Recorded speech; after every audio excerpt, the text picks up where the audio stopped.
শিক্ষা সংক্রান্ত গুরুত্বপূর্ণ আপডেট পেতে অবশ্যই চ্যানেলটিকে সাবস্ক্রাইব করুন, পাশে থাকা বেল আইকনটিতে অবশ্যই ক্লিক করুন। নমস্কার বন্ধু, আমি Malay Mukhopadhyay, confederation of state government এমপ্লয়িজের সাধারণ সম্পাদক। আমার পাশে বসা আমাদের সংগঠনের সভাপতি মাননীয় শ্যামল কুমার মিত্র মহাশয়। আগামী 8 তারিখে আবার মামলাটা আছে।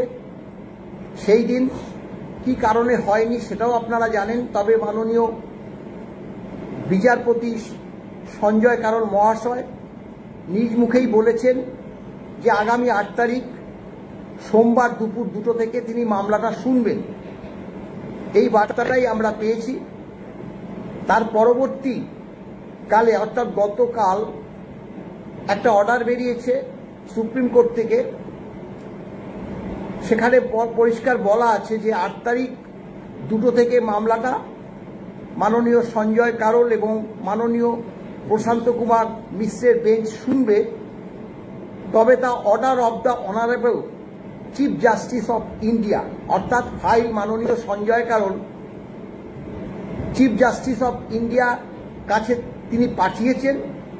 তিনি নির্দেশ দিলেই বোধ করি মামলাটা ওই দিন দুপুর 2টো থেকে শুনবে।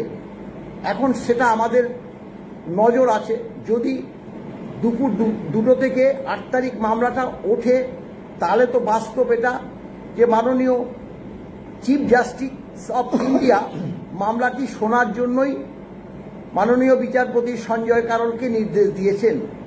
আর যদি দেখা যায় যে মামলাটা ওই দিন না হলো, সেই ব্যাপারে এখন আর কিছুই আমরা বলছি না, সেটা পরবর্তী পর্যায়ে নিশ্চয়ই আমরা তা বলবো। প্রিয় কর্মরত এবং অবসরপ্রাপ্ত রাজ্য সরকারি কর্মচারী, শিক্ষক, শিক্ষাকর্মী এবং বোর্ড, কর্পোরেশন, পঞ্চায়েত, পুরসভা সহ অন্যান্য রাজ্য কর্মীরা, এবং আগামী 8 তারিখে সোমবার মামলার শুনানি হওয়ার কথা, কিন্তু সেটা প্রধান বিচারপতির অনুমোদন সাপেক্ষে কি হবে আমরা জানি না। তবে এটুকু বুঝতে পারছি মামলা আরো কিছুদিন চলবে, চালিয়ে নিয়ে যেতে পারি। কারণ মামলাটা আমরা যা বুঝছি, সরকার পক্ষের আইনজীবী কপিল সিব্বাল তিনি 2 দিন বলবেন বলেছে, আরো বাড়তে পারে। তারপর আমাদের আইনজীবীরা বলবেন 3 জন রেসপন্ডেন্ট আছেন, একজন রেসপন্ডেন্ট নন, কিন্তু তাকে মামলায় শুনানি করার অনুমোদন দেওয়া হয়েছে। কাজী তাদের প্রত্যেকের আইনজীবীরা বলবেন দীর্ঘ সময় লাগবে, কাজী মামলাটা আরো বেশ কয়েকদিন চলবে। ভালো থাকবেন, সুস্থ থাকবেন, নমস্কার।